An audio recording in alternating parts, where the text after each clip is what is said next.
to welcome everybody to today's procurement review workshop for the 2024-2025 school year with LunchAssist and shared plate strategies. Please feel free to introduce yourselves in the chat if you'd like. We here at LunchAssist, we're a group of school nutrition professionals, including former directors and several former procurement auditors. So this topic is, near and dear to our hearts because we support schools on procurement. Next, I want to jump over and do some introductions here. My name is Mike Muna. I am the Director of Sales over here at LunchAssist. And I'd also like to introduce Jen and Ben, aka the Bid Buddies. Jen McNeil is the CEO and founder and self-proclaimed school lunch nerd over at LunchAssist. She's a dietitian, a former award-winning child nutrition director with over 14 years of school nutrition experience. Hi, Jen. Thank you for being here today. Hello. Welcome, everyone. Thanks for joining. We also have with us today Ben Thomas. Ben is the CEO and founder of Shared Plate Strategies and a proud bid buddy of Jen's. Ben has he spent the last 10 years supporting child nutrition leaders to enhance their programs through procurement with a focus on local, sustainable, and healthy foods. Ben founded Shared Plate Strategies in 2022 and currently supports more than 30 school districts across California and the United States, including Los Angeles Unified, Oakland Unified, and districts of all sizes and geographies. Ben, you want to go ahead and say hi to everybody? Hey, everybody. So happy to be here today. Awesome. So before I pass things over to our speakers, here's a quick look at today's agenda. The aim of our call today is to give you guys some tips and tricks so you can get started on your procurement review. We'll start with some procurement basics, including the financial thresholds. Then we're going to review and discuss the general timeline and structure of the procurement review. Then at the end of the session, we'll walk through a couple of tips and tricks to help you throughout the process. So let's go ahead and kick things off. Now, Ben, today we're going to talk a lot about the procurement review, but before we dive into it, can you break down some procurement basics? Just for starters, for people like me, what is procurement? All right, Mike. So what exactly is procurement? Procurement basically means the process of purchasing goods and services. Now, I know we're all familiar with how to do this as an individual consumer, like when we're out grocery shopping, but things get complicated when we try to go shopping for a child nutrition program. This is why it's important that we try to understand these complex regulations and how to navigate them so that we can both get the foods and items that make sense for our school community while also meeting federal requirements so we can ace our procurement reviews.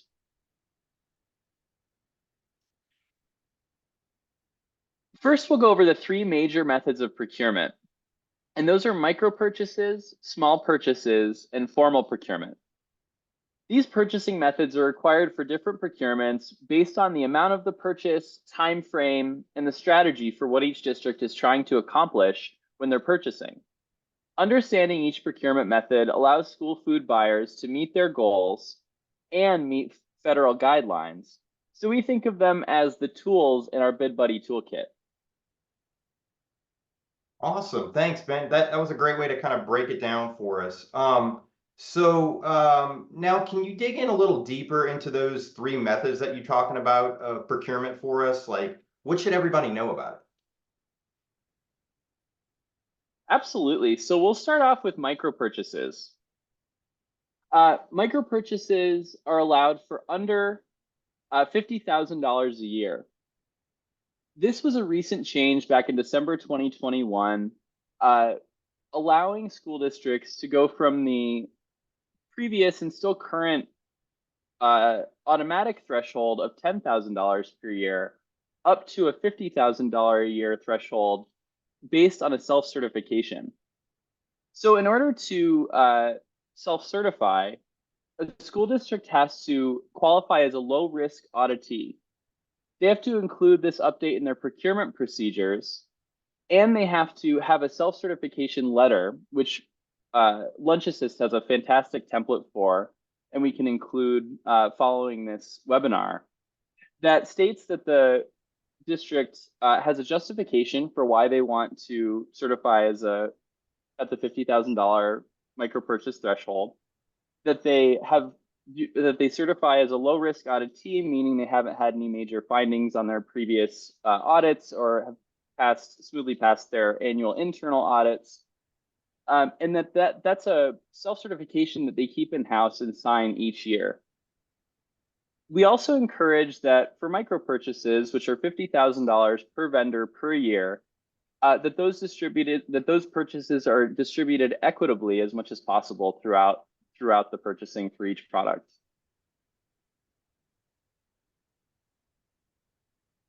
Next, we'll talk about small purchases. Purchases under $250,000 are classified as small purchases. To comply with the small purchase guidelines, schools must request price quotes from at least 2 vendors, have written down specifications, include the Buy American provision if food was purchased, and then award the bid to the vendor with the lowest price, as long as they meet the written specifications. You can think of the requirements that vendors have to meet for small purchase specifications sort of like pass-fail. Other criteria, like customer service, cannot be evaluated or scored using the small purchase method. Lowest price wins once all of those specifications are met. You can also use the small purchase for procurements under $50,000, but they are required from $50,000 to $250,000. And lastly, formal procurement. Now we're on to the big stuff. Formal bids such as IFBs or RFPs are usually completed on purchases over $250,000. The requirements of the formal procurement process are more restrictive, including public advertising, written solicitations, and including the Buy American provision. This is a specific legal process with rules and regulations that must be followed. Typically, there are local regulations, and of course, we have to follow the School Nutrition Program regulations too. Formal procurement is broken down into 2 types of bid solicitations. Invitations for bid, or IFBs, which are based on the lowest price with vendors having to meet the required specifications, similar to informal bids, but through the public procurement process. Requests for proposals, RFPs, are evaluation-based.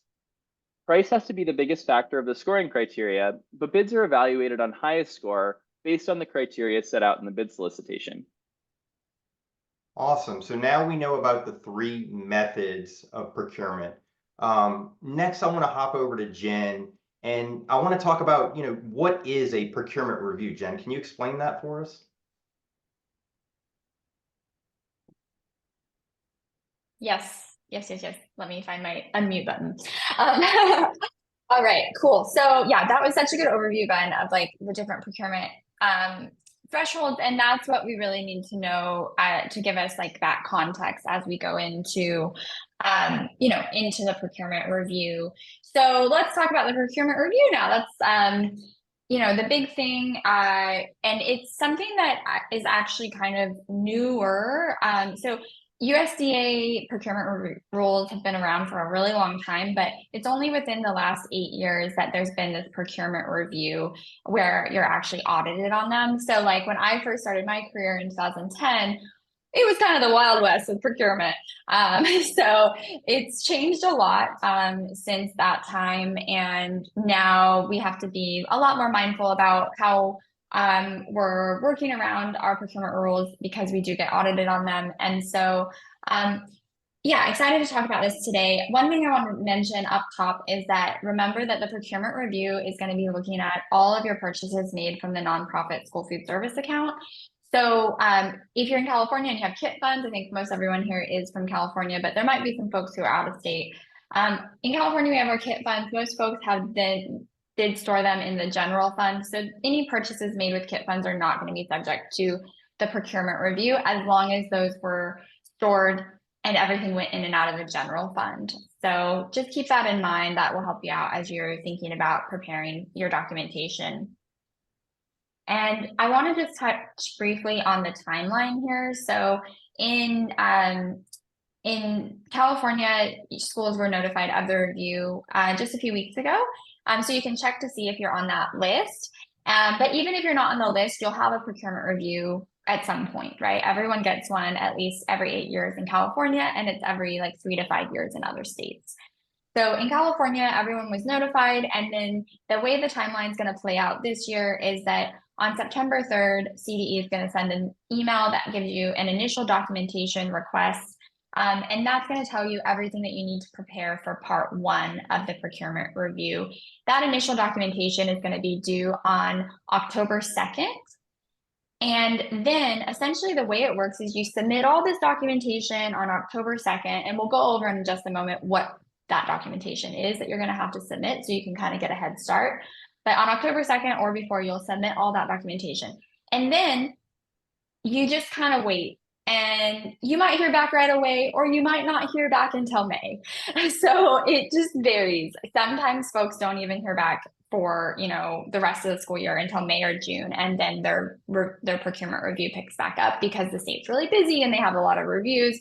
So you just kind of like submit all that documentation, hurry up and wait, and then you just keep waiting until you hear back. And then once the state kind of looks over your initial documentation, they'll start part 2 of the procurement review, which is where they'll look at some a spot check essentially of some of your procurements more in depth. So just keep that in mind as we go about it today. This is sort of the timeline. And also keep in mind that what we're kind of talking about today is the school year 24-25 procurement review, which is actually going to be looking at school year 23-24 procurement. So again, the procurement review is going to be examining all the purchases made from your nonprofit school food service account, excluding kit funds if they were in the general fund. And it's going to be looking at purchases made during school year 23-24. So we've got about 3 days left in the school year, right? Business calendar days, only one more business day. So this school year we're just about to close is the one that's going to be looked at during the review. That's awesome. That's great information. Thank you for providing that timeline. Speaking of which, you talked about in your timeline, part 1 initial documentation will be due on October 2nd. What needs to be prepared for part 1 of the procurement review?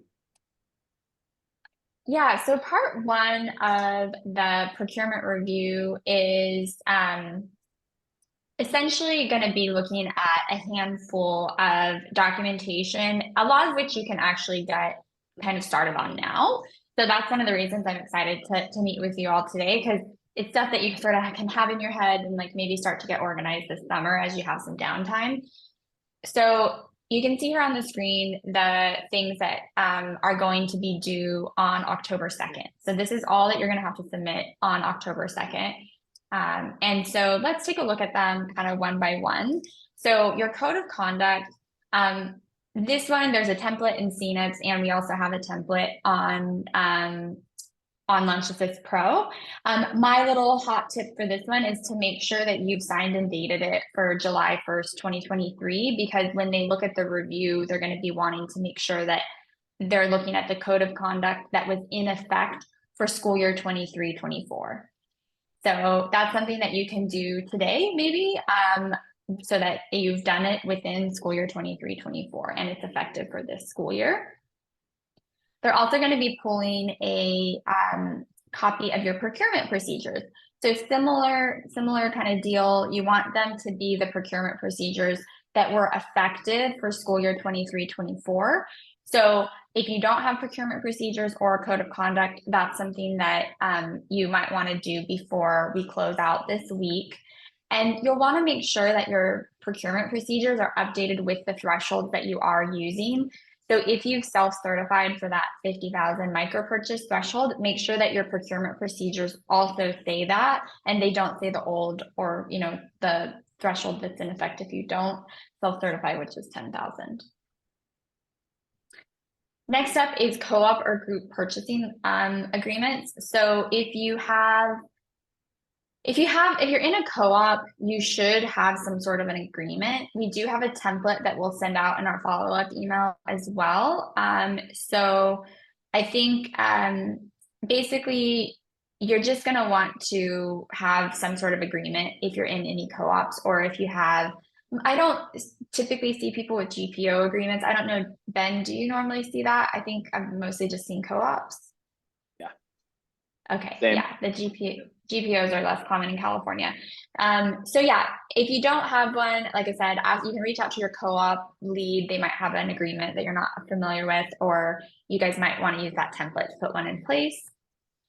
And then we've got the vendor paid list. So this is essentially just an Excel spreadsheet. It's really not too complicated. And it's just a list of all the vendors that you've paid during school year 23-24 using cafeteria funds. It needs to include the name of the vendor and the total amount spent between July 1st, 2023 and June 30th, 2024. So hopefully your district can pull that for you potentially now, or if they're still closing out some final invoices and whatnot, they might want to pull it in July or August. But it would be really nice to get that from your accounting or business office from their system. And then you might just have to clean it up a little bit because there's certain things that you'll want to make sure are excluded. So you can see here on the next slide the include or exclude list. So most things are included that are purchased out of the nonprofit school food service account, but certain things are excluded. So for example, when I was a director, we had a print shop in Hemet, and we would send all of our menus and stuff to get printed in our internal print shop.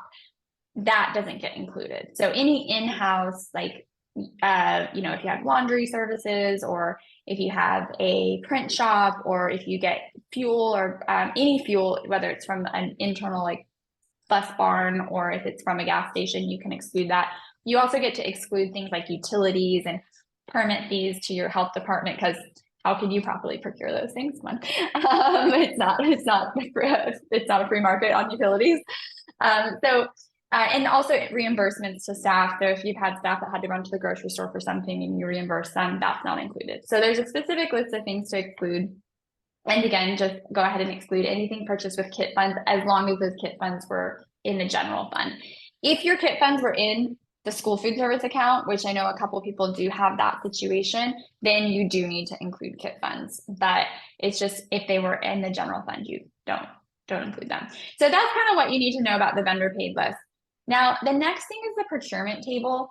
This is the fifth and final piece of documentation that's going to be part of that initial documentation request that you'll have to submit in October. This one I'm not going to talk about too much because it's sometimes they kind of change around the spreadsheet. So you don't really want to get started on this yet, but it's, as you can see, it's a beautiful spreadsheet. It's so like highlighter yellow and like black out funky formatting. And essentially you're going to take the stuff that you do on your vendor paid list that we were just talking about, and then you're going to essentially put exactly the same information here, but more detail. So as you can see, it has that name of the vendor and how much you spent, but then it also has you classify, was this a formal purchase? Was this a micro purchase? And hint, hint, you want those categories that you can see in column 1 with procurement type to kind of match up to how much you paid. So you don't want to be classifying something as a micro purchase if you spent $250,000, right? Because that's going to trigger you for issues when they get to step 2. So that's kind of a little overview of what you're going to be looking at for part 1 of the review. Okay, so to reiterate, if a school wants to get started now, what do you suggest that they do? Yeah, so if you want to get started now, which a lot of our clients have been reaching out, like, let's just get a little head start on this so it's not kind of like rush in September when everyone's so busy. So you'll want to take a gander at all of these 4 things that you can see here on the screen. And especially, I really encourage you, like, seriously, like today or tomorrow, to do your code of conduct or procurement procedures if you haven't done them, so that you're doing them in the current school year and you're not like backtracking later. So definitely these are the things that I would kind of get a head start on. And then I would hold off on that like funky highlighter yellow spreadsheet that comes out of CNIPS, because sometimes CDE has updated that over the summer and the formatting changes and there's little things and you don't want to have to fill it out twice. Got it. Okay. So we talked about part 1. How does part 2 of the procurement review work? Yes. So part 2 of the procurement review is, like I said, you're going to submit everything we just talked about. You're going to send that in October, and then you're going to like hurry up and wait. And you're just going to wait until you get an email And then they're going to say, all right, thanks for submitting all your documentation. Here, they're usually going to pick 3 procurements to evaluate. And they're going to pick those based on an established list of priorities. So you can see here on the screen some of the priorities. Like I mentioned just a second ago, if you marked something as a micro purchase, but you spent like 250K on it, that's probably going to get selected because it's going to be a red flag, and that will probably be the micro purchase because they'll usually try to pick something from each threshold. So like 1 micro purchase, 1 small purchase, and 1 formal. So they get a good sampling, and then within those categories, they'll usually try to pick whatever looks kind of like the most risky, right? Because that's their due diligence to kind of really audit it thoroughly. So if you have any things that also had like only 1 response, so if you had a formal procurement and it all looks good except for it on that funky highlighter yellow spreadsheet, it says that only 1 person responded, that also might be the one that they pick, because then they'll want to dig into it to make sure that you didn't like overly restrict competition and that you actually sent out your newspaper notice. And so speaking of those little requirements that I'm starting to mention, I actually want to pass the next question over to, well, actually, let me mention one thing. So basically, that's going to be like the part 2, how they sort of evaluate it. And then what happens next is that they're going to essentially tell you who those vendors are, and then they're going to say, give us all the supporting documentation. So like I said, there's probably going to be 3 vendors that they pick based on those risk factors, and then they're going to say, okay, send me like your invoices, solicitations, copies of bids, all of that. So I'm just rattling those off, but what I want to do is actually pass it back over to Ben, because Ben, can you kind of revisit those 3 methods of procurement and tell us, all right, if they pick a micro purchase, what is it that they're going to look at? What specifically do I need to have, ready to send over? Your bid, buddy. So let's start off with micro purchase documentation. Schools are expected to keep and present copies of purchase orders, invoices, receipts, the documentation demonstrating the proof of those steps in that procurement, and are also going to request a written explanation of why this method was used. We'll come back to this later when we talk about why it's important to keep a procurement log. Remember to keep all of your documentation for at least 3 years plus the current year.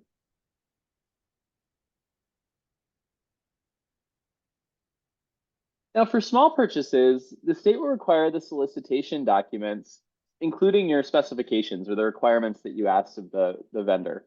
An example of this would be like your delivery times and sites. If you didn't have a written solicitation and got price quotes over the phone or verbally, then you still need to have some sort of records to show, which is why we recommend keeping a procurement log. You also need to show price quotes from multiple vendors, at least 2, since with the small purchase method, we are required to request quotes from at least 2 vendors. The criteria you use to evaluate the quotes will also be requested, but this is kind of a trick question, because as long as the vendor met your specifications, then price should be the only evaluation criteria for small purchases. And they'll also take a look at those invoices and receipts as well.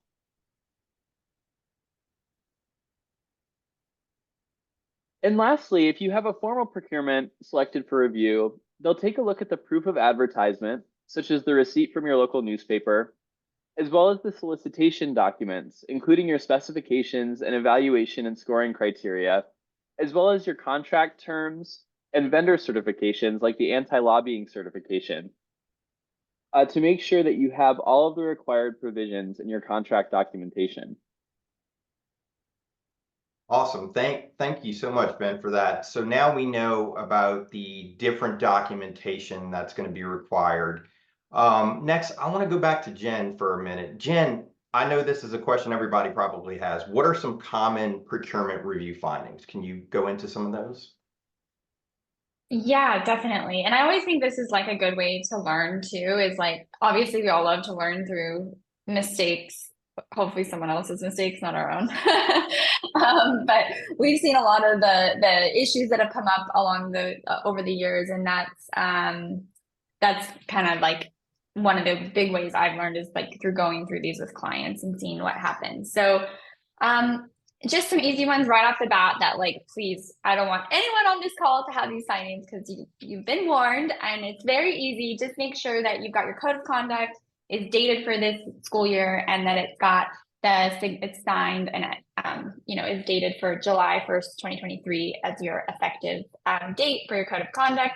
Same thing with your procurement procedures. Make sure that you've got your procurement procedures dated school year 23-24. The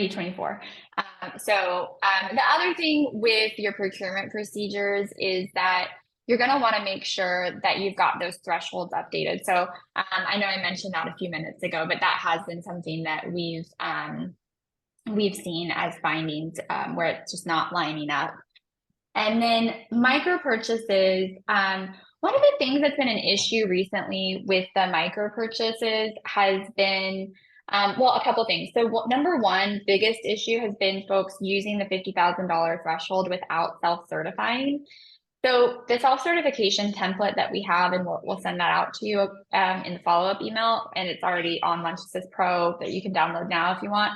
But that is super helpful because you just fill that out and that functions as your self-certification. If you're not the other thing is if you're not qualified, if you don't qualify for as a low risk auditee, you can't self-certify.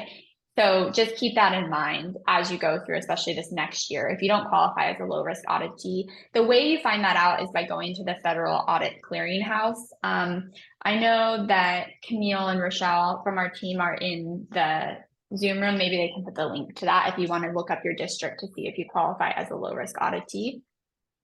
Another thing that I guess I don't know if it's like been newer in the last couple of years or what, but they do ask for a justification for using the micro purchase threshold. So I would make sure you have that justification jotted down for why you used it. You can kind of just write something like anything, like it's just, yeah, I don't know, Ben, what do you usually say about the justification for micro purchases? Because like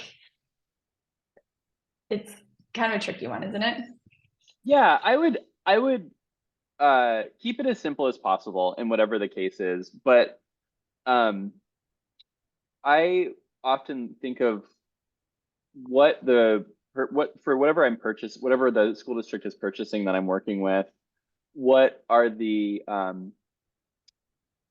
is unique about the product that they're buying in that micro purchase, and why aren't they buying it through a different method or through an existing contract? And just to be able to justify as simply as possible with that. So an example would be we wanted to provide a unique variety of an organic local produce for Farm to School Month. So that was the reason that we went forward with that purchase. I think for the micro purchase self-certification, I would make that language even more generic. But for your procurement log, you can really be specific about why you're doing that purchase. That's a good point. Yeah. Perfect. Thanks for sharing that. I saw lots of people leaning in when you gave that example. Cool. So then small purchases, like the common review findings, probably the biggest is folks spending over the threshold, but classifying it as a small purchase. That's always an issue. Also not obtaining or saving any responses from other vendors. So sometimes this happens. I think one that is really common is with repairs, because you might spend over 50,000 with companies that help do service maintenance repairs, but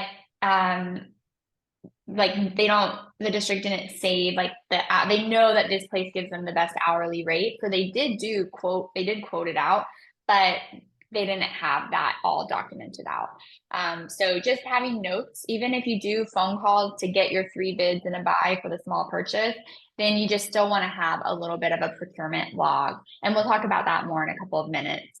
The other thing is probably really, really important is scoring criteria, using scoring criteria other than price. So like Ben was saying earlier, price is the only criteria. It's kind of a pass-fail. As long as the vendor meets your specifications, if you're classifying it as small purchase, they have to be the cheapest. So if you want to be evaluating things like, customer service and that their track record of, like providing something to other schools, then that needs to be a formal procurement. And then Buy American language, make sure you do have Buy American language for any food purchases, really across the board, because that's required for any food purchases. And they will often ask for that in the small purchase and the formal procurement when they review those during the review. And then the last thing I'll mention is for your formal procurement, some common review findings. So not advertising or forgetting to save a copy of your public notice that you put in the newspaper. That's a super common one, especially because if you think about it, formal procurement is often like 5 years old, or at least 3 years old sometimes, because they're going to be looking at bids, but you might have just been doing renewals. So this could have even been with like a different director, right? You're like, we just rolled over our bid, but the original procurement was before I got here. So you might be able to track that down because public notices are usually saved online. I've done that a couple of times for clients. If we knew exactly when their bid was published and where they published it, we just need to have a copy of the public notice. So that's a really important one. And then lately we've been having some issues with like piggybacking.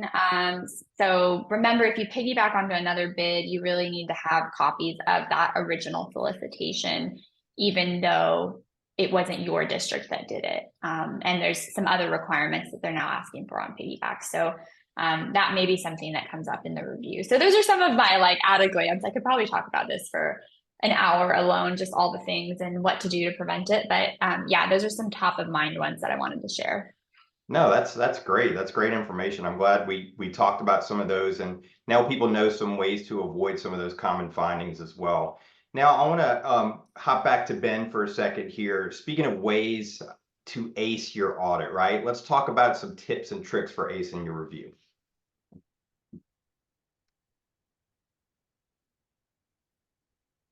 So a few procurement review tips. For those of you who have completed an AR before, an administrative review, you can appreciate just how many documents are involved. Staying organized is not just about personal preference. It really can save you time and help you work more effectively. Many of you know somebody who's naturally organized. You know who I'm talking about. I don't think I'm one of those people, but it's been a long effort to get there. And we'll go through a couple of these more in detail, but here are a few of the tips in that process. So keep a procurement log, and I'll explain more about that in a moment. Save everything important, preferably in an online cloud. Run an accounting report every month or every few months to make sure that you're staying within procurement thresholds. Your accounting report will look a lot like that vendor paid table that Jennifer showed earlier. And if you're getting way beyond what your bid contract value is, that's a good notice that you might want to make sure that your pricing is being met by your vendor, or that your ordering process and budgeting is being maintained. And you also are able to see if you're reaching the procurement thresholds that you're trying to stay within, up to the 50 or the 250,000 mark, depending on the procurement. And lean on partners and peers during procurement reviews. This is something that, there are nuances to and different interpretations of rules throughout the state and the country. And so lean on LunchAssist, groups like us and your peers, other folks who have been through this. It really helps to be empowered in that process to be able to justify and explain why you made the decisions that you made and understand what's being asked of you. This might seem obvious to some folks and new to others, but utilizing online cloud storage will help you save time and meet the procurement review requirements in the future. Here are just a few that we recommend: Google Drive, Dropbox, and Box. Try to save the working versions of documents to these folders as well, not just the photocopied versions of bid solicitations that you had put out. It really helps so that you can update and use them again in the future, and helps you save a lot of time, and especially as there's transition within your department. And log and track your procurement. Each time that you procure goods or services, regardless of the purchasing method, there are many small steps to track. Logging these steps is not only required, but saves a lot of time and energy later on, especially with years between procurement reviews and between formal bid solicitations. We recommend keeping a log that includes the following: which procurement method you use, micro, small, or formal purchase, why you conducted that procurement and chose that method, and the reasoning or justification. Each step of the procurements, including awarded vendors and the timing of those steps, and price quotes and any links to folders or other documents of vendor communications that took place during the solicitation process. It's a little more work up front to download a PDF of those emails, for example, and then re-upload them into your drive, but it'll save you later on in case that's something that CDE asks to check, or that you are asked to check in an internal audit. Awesome, great information. So first off, I want to thank the bid buddies, Ben and Jen. Appreciate you both for coming on today and talking to everybody about this. Just to recap really quick, so today we covered as an overview the three major methods of procurement, what to expect during the procurement review, including the general timeline of the two parts of the procurement review and ways to ace your review. Next, I want to talk about resources. So we will be sending out a follow-up email that will include all of the resources, as well as a link to the recording of today's phone call, or Zoom call, I should say. So you will be receiving that as well. And then before we hop into Q&A, I just want to talk about some of our services really quick. If you guys need help, as we talked about today, with your procurement review or any of your reviews, please reach out to me. I would love to talk to you about our one-on-one consulting with one of our experts, or about one of our LunchAssist Pro memberships where you can access our training information, tracking tools, templates, and different resources that we have as well. I also want to pass it over to Ben real quick to talk about some of his services too. Thank you so much, Mike. Similar to LunchAssist, we support districts through procurement reviews, but we also provide a unique service in helping districts one-on-one through each step of their procurement and bid processes. We'll help you gain control and confidence in your procurement process from A to Z, bids to review prep, and all of the steps in between. I also wanted to say that it has been such an honor to join you today as Jen and team's bid buddy. Please feel free to reach out to us along with LunchAssist if you're looking for any additional support for your procurement processes this year.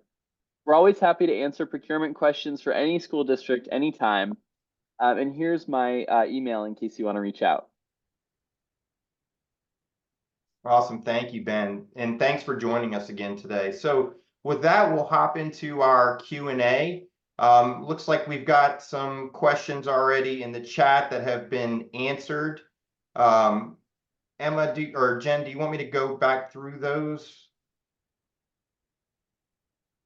No. So the ones that you're seeing there, I think actually were left from our last webinar. Sorry about that. But no. There's just one that's come up so far from Esther, and this is a really good question. So Esther was asking, I had my procurement review this year and going to have an administrative review. Is there a possibility that my reviewer will look into my procurement review?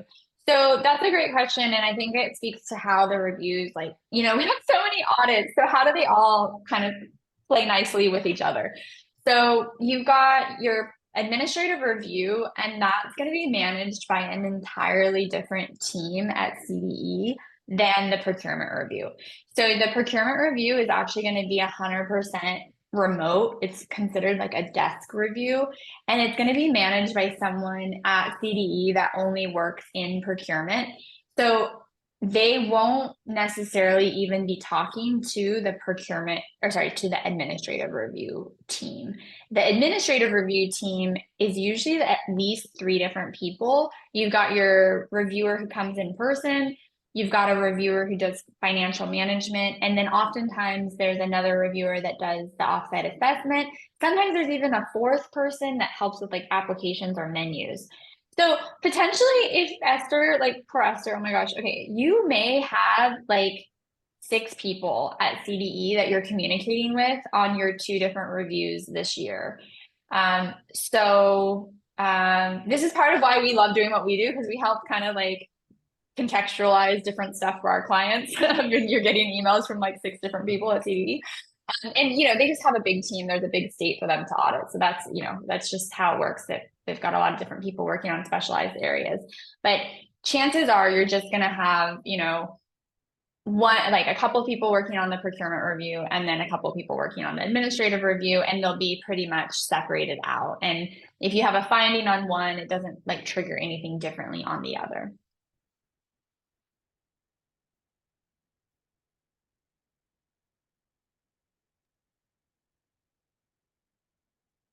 Okay. All right. Yeah. Oh, you want to go ahead and take it? No. Oh, I was just going to read, like, so it looks like Brenda has another question about how does local play into the 3 purchasing models? Actually, Ben, can I pass this one to you? You're our local yokel. Absolutely. And after that, depending on where we're at, I also received a couple of cute questions and via direct message that I can share as well. Perfect. My personal favorite question in procurement is, how does local play into the 3 purchasing models? In micro purchasing, you're able to purchase from a local vendor up to $50,000 in a year without going to bid. So you can select that local vendor. You're able, requirement is that you use good judgment and use your experience and good judgment in selecting that item at that price, or whatever the justification is that you need to do that. And they're very, you just want to make sure that you're logging that purchase and tracking the amount to make sure that you don't go over that $50,000 threshold. For small purchases and formal bids, it gets a little bit more complicated. And we're very excited that starting on Tuesday, we are now able to require local geographic boundary per the USDA. So you're also allowed to do that now. You have been able to for the past couple of months since they announced that rule, but it would be for procurements for contracts or purchasing starting on July 1st of this next school year.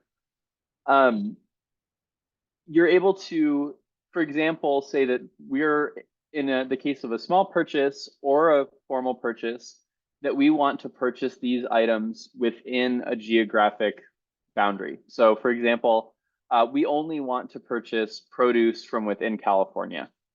You wouldn't want to do that if you're including bananas in your bid, or other items that are exempt from Buy American, for example. But a lot of folks are purchasing more seasonally and more California based. So you could specify that you're only accepting bids for items from California.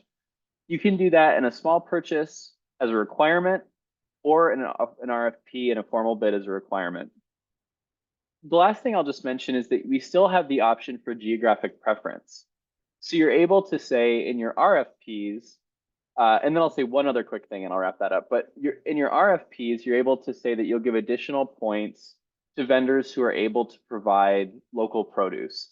And there are different ways to do that based on how you want to measure how much local produce or local product, if it's other proteins or dry goods or other products that you want to purchase, and you can apply additional points to vendors who can provide that.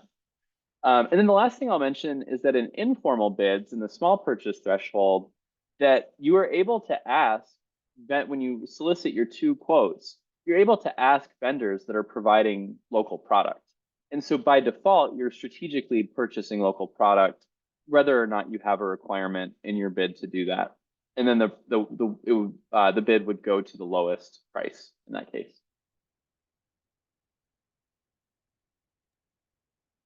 Great, thanks for that, Ben. John asked a question here. John's a new director and new to a district in California. Hey, John, how are you? Good to see you again. You don't think you're having your review until 25-26 or 26-27. You just purchased LunchAssist, correct?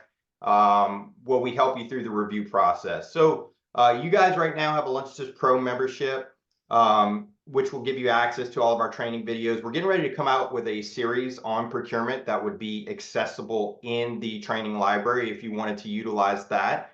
If you want the one-on-one assistance, we can talk about some consulting packages. So, feel free to reach out to me directly. You have my email, mike@lunchassist.org, and I'd be happy to talk to you about the consulting packages as well. So those are some options that we have there as well.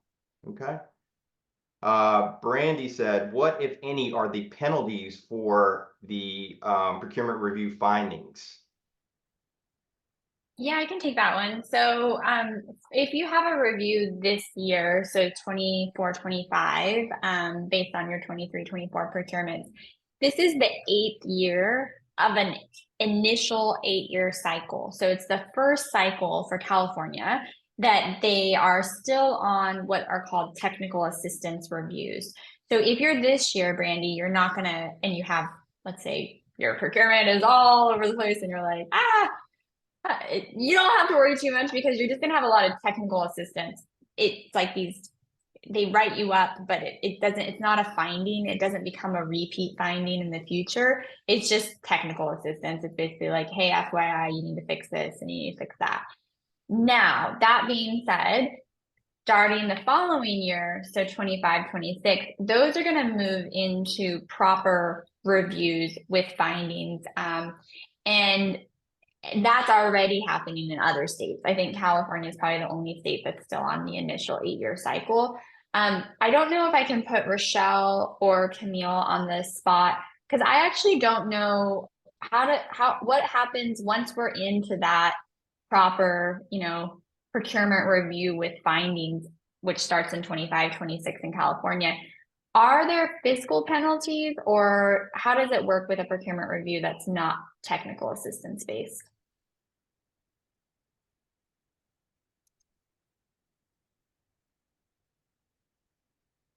Hi, this is Camille. So I'm thinking back to when I did my procurement reviews at the state agency, and the kind of like the biggest thing you'd have to do is potentially rebid. So say we look at your materials and we found that it wasn't properly procured, you could potentially just have to rebid for those products. So it's a lot of work in that case. I don't recall fiscal penalties specifically. Yeah, I don't know if Rochelle, if you have any experience with fiscal action related to procurement reviews. Yeah, hi, it's Rochelle. We didn't take fiscal action for procurement reviews, only for resource management findings in the administrative review. Okay, that's great. That's great to know. And Rochelle and Camille are both former procurement reviewers from the state of Montana, and they were much further along on their review cycles. So they were into those like proper procurement reviews that were not technical assistance. So again, none of us want to have findings or have to be made to go out to rebid, but it doesn't sound like, even as we get into the following year, and we'll update, as we learn more as well, of how California is going to do it, because every state does work a little bit differently, but it doesn't sound like it's necessarily fiscal penalties, but definitely any finding is always a lot of paperwork and headache, and we all want to just, be recognized for the good work we're doing and not have to do a bunch of penalties like on writing up extra stuff from a finding. I can also share a couple of the questions that I got. The first one that I thought, they're both really great questions. Sorry, I just have to scroll up a little bit here. If you ask the local newspaper to place your ad, but they charge too much, so you keep that record of communication on file, but did not. What do you do from there? Is essentially the question. And so, what we recommend is first making sure that you're posting which this should always be the case anyways, but making sure that you're posting your bid solicitation and invitation to bid and any other documentation for your bid solicitation to your website. And you'll want that to also be recorded often districts will have a procurement page where solicitations get archived and you can look them up in past years. If not, even as simple as taking a screenshot and uploading that into your folder of the bid being posted, keeping that record of you posting the bid to your website in your procurement log. And those are ways you can demonstrate that as well. But additionally, we recommend sending out that bid solicitation from your website. Your website is a public posting page, although it's not a newspaper, which is what's required. And hopefully they'll update that in the next couple of years. But sending out your bid solicitation to as many vendors as you can find who provide the product that you're soliciting. That also demonstrates in good faith that you're actively promoting the bid and not handpicking for formal bids, but really sending them out to everybody that you know of. The last thing is there are several RFP posting sites for school district procurement that vendors can be notified of procurements that meet what they're providing. These aren't public, they're public for the bids. The schools can post to them for free, but a lot of them have membership walls for the vendors. And so they might not count towards your public posting requirement that the newspaper would cover. But they are another way of showing that you're actively promoting your bid. So those are usually the few different tactics that we take. When you put them all together, they show that you're promoting the bid. Also, check with your newspaper if they have a nonprofit or a school district rate that they might not even be offering you yet, because some of them just have some free offering that they offer to schools on a case-by-case basis. There was another really great question on what happens if you've had a really bad experience with a vendor in the past. The local procurement guide says in the same section that includes references, you're able to put 3 references in your RFP, a request for 3 references from vendors to demonstrate the vendor's customer service and reliability. You can also base part of that scoring in your customer service and reliability on past experience and reputation of that vendor. So you'd want to explain and justify in your scoring why you gave them that score. But similarly to the way that you can ask any other district for a reference or receive references from the vendor, you're also able to base part of that scoring on your past experience and the reputation of that vendor. And Ben, with that one, the other thing that you can do potentially, and tell me if I'm thinking about this the wrong way, is like if there's a vendor that has just been completely, irresponsible with the way they've treated you in the past, then can you just exclude them based on the fact that they're not a responsive or responsible vendor? Because we never have to work with people that are like irresponsible. I just don't know exactly where that line is, how irresponsible do they have to be? Yeah, that's a really great question. I'm not aware of any guidance that specifies that you have to have gone through a formal barring of that vendor from your district in order to bar them, to say that they're non-responsive that they're irresponsible in the bid process to remove them. But the general rule is that if you're using, especially when it comes to price and especially when it comes to service, that you're not stuck with anything that you get in a bid. And so if you get a bid with a vendor that you have not had a good experience with or don't trust, and you want to deem that bid non-responsible, you can. I believe that you can do that in addition to the past reputation. If you're able to have other bids and can remove them altogether, you do potentially, if you haven't formally contested them in the past, you should probably have records because they are more likely to protest, which they're legally allowed to do, and then you'd have to prove that to the board. But in any case, if product is way too expensive for what you can purchase, or a vendor is somebody that you really know you can't work with, or you're being forced into something with operationally because of what's being provided to you in a bid, you can cancel that bid or remove that from the bid process, and you're not typically forced into that kind of experience because you're really in the best interest of the program. Yeah, that's true, because you also don't ever have to continue with the bid. Like, let's say you go out to bid or you do even a small purchase price quotes, and the only situation that you can see as a path forward is going to put you with someone that you know is not a good fit for your district. You can just scrap that procurement process and start over again, right? Oh, absolutely. Yep. And if there's anything that you realized in that process that you could add in to help better solicit bids that you're looking for, you can rebid and or extend bids sometimes is another great way to do it and keep promoting the bid. There's a few different ways that you can approach that so you're not stuck in that case. Yeah, or like rewrite your specifications to be more specific about what you need. Like, Yeah, so that exactly. okay. Oh my gosh, that is such an interesting conversation. I'm glad that question was asked. It looks like Carrie asked if we could explain piggybacking again. Absolutely. Do you want to start that one off, or would you like me to, Jen? Maybe you go, because I know we've had a lot of issues with piggybacks lately. I can chime in.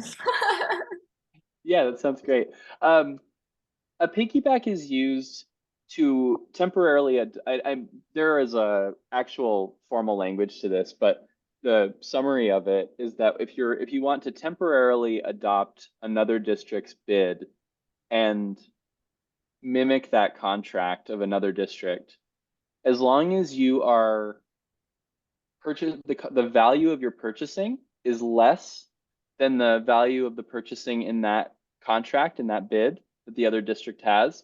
So if you're a little bit smaller than that district, or if you work with a district that's a similar size, but you just watch that your spending doesn't exceed their spending, that district's also not able to get any benefit for pricing based on you piggybacking on them. At that point, you're essentially going towards a co-op, which is a different structure and different process.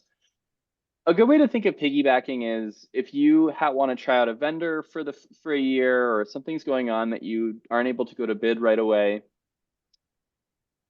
that you base that on we recommend up to a 1 year piggyback, so you can piggyback on their contract for up to a year. And we recommend that you don't go beyond that, because at that point, the procurement reviewer is going to say, why didn't you go to bid? Piggybacks are meant to be short term. It doesn't specifically say 1 year, but that's typically where the line is drawn. And I'll pass it back to you, Jen.